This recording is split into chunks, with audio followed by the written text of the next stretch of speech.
হওয়ার প্রধান ভিত্তি। এটা ব্রেক করার অর্থ হচ্ছে আমরা বিপদে পড়ব। এইটা আমাদের প্রেমিস, এই কারণে আমরা আলোচনা করছি। ফলে আমাদেরও পলিটিক্যাল পজিশন আছে এবং আমরা আমাদের পলিটিক্যাল পজিশন নিয়ে দীর্ঘদিন ধরে লড়াই করছি। কিন্তু সেই লড়াইয়ের জায়গা থেকেও আমরা প্রত্যেকটা জায়গাতেই কোথায় আমরা ছাড় দিয়ে একটা গণতান্ত্রিক উত্তরণে যেতে পারি। পলিটিক্যাল মাইলেজ আমাদের লক্ষ্য না, আমার রাজনৈতিক অবস্থান বিজয়ী হলেও সেইটার লক্ষ্য না। লক্ষ্য হচ্ছে আমরা একটা ঐকমত্যের ভিত্তিতে কিন্তু যেটা অ্যাচিভ করতে চাই, একটা গণতান্ত্রিক রাষ্ট্র, একটা গণতান্ত্রিক পুনর্গঠন, যেটা সকলেই অঙ্গীকার ব্যক্ত করছে, সেইটা যাতে আমরা অ্যাচিভ করতে পারি। ফলে এর ধ্রুপদী পথ আছে, এর বিভিন্ন রকম পথ আছে। সেই পথগুলোর মধ্যে বাংলাদেশে এই বিশেষ বাস্তবতায় কোন পথটা আমরা গ্রহণযোগ্য হবে সেটাই ঠিক করা দরকার। গত বৈঠকে মাননীয় সহসভাপতির কাছে অনুরোধ করেছিলাম আমরা যে আমরা এইখানে পলিটিক্যাল পার্টিগুলো যদি কনসেনসাসে না আসে, এখানে তর্ক সভার মধ্যে দিয়ে হয়তো আমরা কোথাও পৌঁছাতে পারছি না।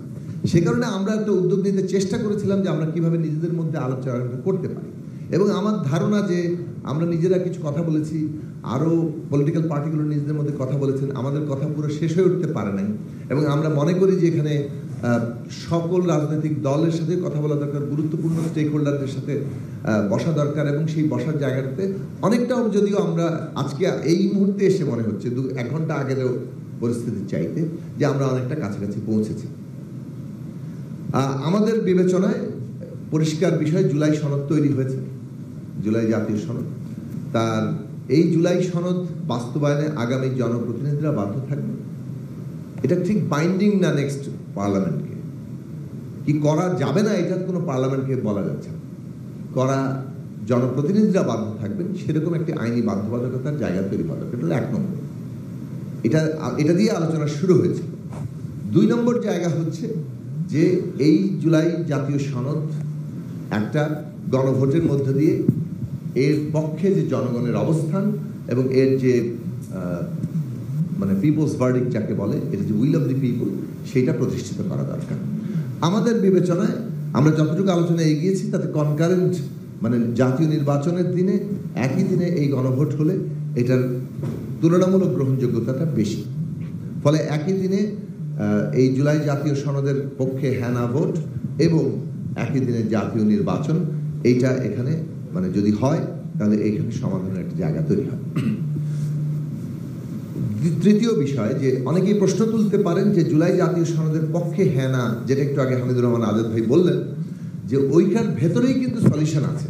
ঐকমত্য অংশ, নোট অফ ডিসেন্ট অংশ, কোনটা কিভাবে বাস্তবায়ন হবে তার একটা সলিউশন কিন্তু জুলাই সনদের মধ্যেই থাকতে হবে, যেটা এই ঐকমত্য কমিশনের প্রথম আর্টিকেল 70 আলোচনার দিনই ঠিক হয়ে গেছিল যে এইটা জনপ্রতিনিধিরা, যারা জনগণ যাদেরকে সংখ্যাগরিষ্ঠতা দিবে, নোট অফ ডিসেন্টের মীমাংসা সেই অনুযায়ী হবে। এইভাবেই সেখানে কিন্তু প্রথম দিন গৃহীত হয়েছিল। কাজেই এইটার ভিতরে থাকা দরকার যে কেউ যদি সংখ্যাগরিষ্ঠতা না পায় তখন কি হবে নোট অফ ডিসেন্ট, তখন পার্লামেন্টের এই আলোচনার ভিতর দিয়ে যেখানে আপোষ হবে, কম্প্রোমাইজ হবে, সেখানে যে সেটা সেভাবে বাস্তবায়ন হবে। ফলে ঐকমত্য অংশ এবং নোট অফ ডিসেন্ট অংশ আলাদা করা দরকার।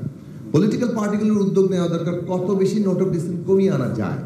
এবং সেটা যদি এখনো পর্যন্ত এই একদম জুলাই আপনার বাস্তবায়ন পদ্ধতি সহ ডিক্লারেশনের আগে যদি আমাদের ঐকমত্য হয় যে হ্যাঁ, আপার পার্লামেন্ট নিয়ে কি বলে, আপার হাউস নিয়ে আমাদের যে তর্ক, কিংবা কেয়ারটেকার গভর্নমেন্ট নিয়ে আমাদের যে তর্ক, কোথাও কোথাও যে নোট অফ ডিসেন্ট আছে, সেটা আমরা আসলে কোনো সলিউশনে যেতে পারি না। না যেতে পারলে তার কিছু জবরদস্তি এখানে সম্ভব না। ফলে এই জায়গাতে আমার মনে হয় যে ওইটাও একটা চেষ্টার অংশ হতে পারে। কিন্তু এই মাঝখানে এই জায়গাটা যে একই দিনে জাতীয় নির্বাচন এবং গণভোট, এবং গণভোটের মধ্যে 2টো অংশ আছে। একটা ঐকমত্য অংশ যেটা হয়ে গেল, আর নোট অফ ডিসেন্ট পার্লামেন্টে ডিসাইডেড হবে।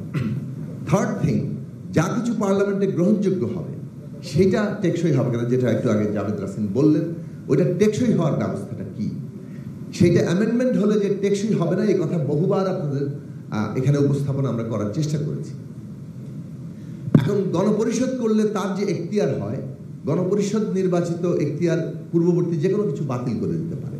কারণ এই কারণে আমরা একটা লিমিটেড জায়গা করতে চাইছি যে এই ফোরাম, সেটা নাম কি দিবেন সেটা ভিন্ন, আগামী পার্লামেন্টকে এই এখতিয়ার দিবে যে তারা জুলাই সনদ বাস্তবায়নের এখতিয়ার রাখে, এই মৌলিক সংস্কারের এখতিয়ার রাখে। তার একটা সময়সীমা ঠিক হওয়া দরকার এবং সেইটা এই গভর্নমেন্ট অর্ডার করবে।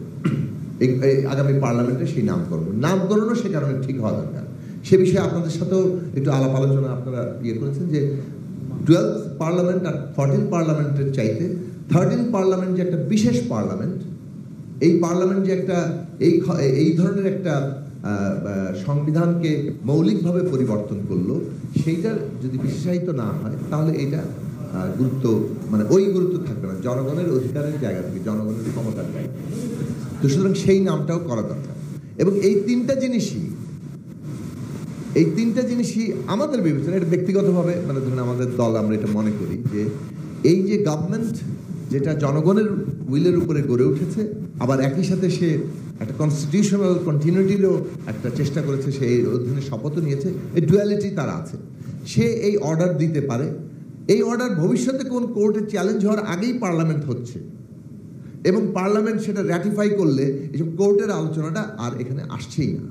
ফলে কোর্ট পরবর্তীকালে অনেক কিছুই বদলে দিতে পারে, সেটা তো করতেই পারে। পলিটিক্যাল গভর্নমেন্ট, পলিটিক্স যদি বদলে যায়, উইল যদি বদলে যায়, নতুন কেউ এসে হাজির হয়, সমস্ত বিপ্লবও সে ফেলে দিতে পারে। সুতরাং ওই আলোচনাটাতে আমরা না ঢুকি। আর এই জায়গা থেকে আমার মনে হয় যে আমরা যাকে বলে যে একাডেমিক তর্কের মধ্যে যেতে পারি যে কনস্টিটিউয়েন্ট পাওয়ার আসলে কিভাবে এক্সিকিউটেড হয়।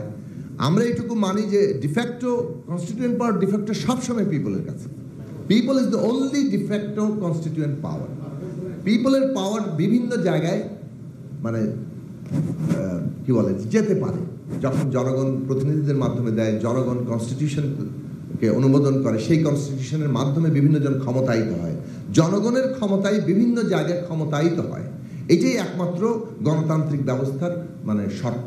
সেই জায়গা থেকে আমরা এখানে যে যতটুকু এসেছি, এখানে 8ই আগস্ট যে পদ্ধতিতে আপনারা গ্রহণ করেছেন, ভুল সঠিক সেটা তো যার পলিটিক্যাল অবস্থান অনুযায়ী ঠিক হবে। সেই পদ্ধতিকে এখন যদি আমরা কোনোভাবে ওভাররাইড করতে যাই, তাহলে যে রাজনৈতিক জটিলতা তৈরি হয় সেটা আমাদের কাছে সংকট হিসেবে আবির্ভূত হয়।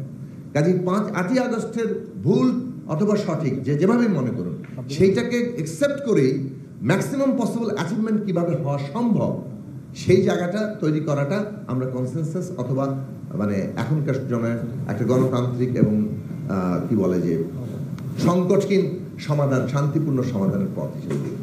তো সেই জায়গা থেকে 3টা বিষয় আবার বললাম: আইনি বাধ্যবাধকতা, একই দিনে গণভোট এবং জাতীয় নির্বাচন, মীমাংসা হচ্ছে নোট অফ ডিসেন্টের ওইভাবে জনগণ যাকে বিজয়ী করবেন, আর তৃতীয়ত হচ্ছে আগামী পার্লামেন্টের হাতে এইটার ক্ষমতা ঘোষণা করা, তার নির্দিষ্ট নাম দেওয়া এবং প্রথম সেশনেই এই যে জুলাই সনদ তাকে গ্রহণ করে ফেলা এবং সেই অনুযায়ী বাকি সমস্ত কিছু গঠন করা, যেমন আমাদের নারী আসনের 50 জনকে নির্বাচিত করা, আপার হাউস নির্বাচিত করা এবং সমস্ত গঠনের জায়গায় যাওয়া। ডিসেন্ট অংশ আলোচনার সময়সীমাও ওই সময়সীমার মধ্যে শেষ করতে হবে। এইটুকু জায়গা আমাদের প্রস্তাব হিসাবে আছে। আপনারা এটা আমরা ফার্দার আরো আলোচনা করতে পারি। আমাদের অনুরোধ হচ্ছে যে যেহেতু রাজনৈতিক দলগুলোর নিজেদের মধ্যে, এখানেও আমি যা বললাম এটা হচ্ছে একটা প্রস্তাবনা, কিন্তু কিছু আলাপ আলোচনা আমরা করেছি, এখানেও পার্থক্য থাকতে পারে। কাজে আমরা এখান থেকে কোথায় যে এক জায়গায় মিলতে পারি, তার জন্য যদি আরো 2-3 দিন সময় আমরা পাই, তাহলে পলিটিক্যাল পার্টিগুলো নিজেদের মধ্যে আলাপ আলোচনাটা হয়তো শেষ করতে পারবেন বলে আমাদের ধারণা। সেই অনুরোধটা আপনাদের কাছে আছে যে আজকে এখানে আমরা কনক্লুড না করে আমরা আরো 2-3 দিন সময় নেই, যাতে করে রাজনৈতিক দলগুলো নিজেদের মধ্যে আলোচনা করে একটা পথ বের করতে পারি। এটাই আমাদের উপরে জনগণের আকাঙ্ক্ষা। সেই আকাঙ্ক্ষাটা পূরণ করার মধ্য দিয়ে রাজনৈতিক দলগুলো জনগণের সামনে একটা বড় দৃষ্টান্ত স্থাপন করবে। আপনারা সেটা ফ্যাসিলিটেট করছেন, ইতিহাসে আপনাদের নাম সেইভাবেই স্বর্ণাক্ষরে লেখা থাকবে। ধন্যবাদ। আপনার নামও লেখা থাকবে নিঃসন্দেহে।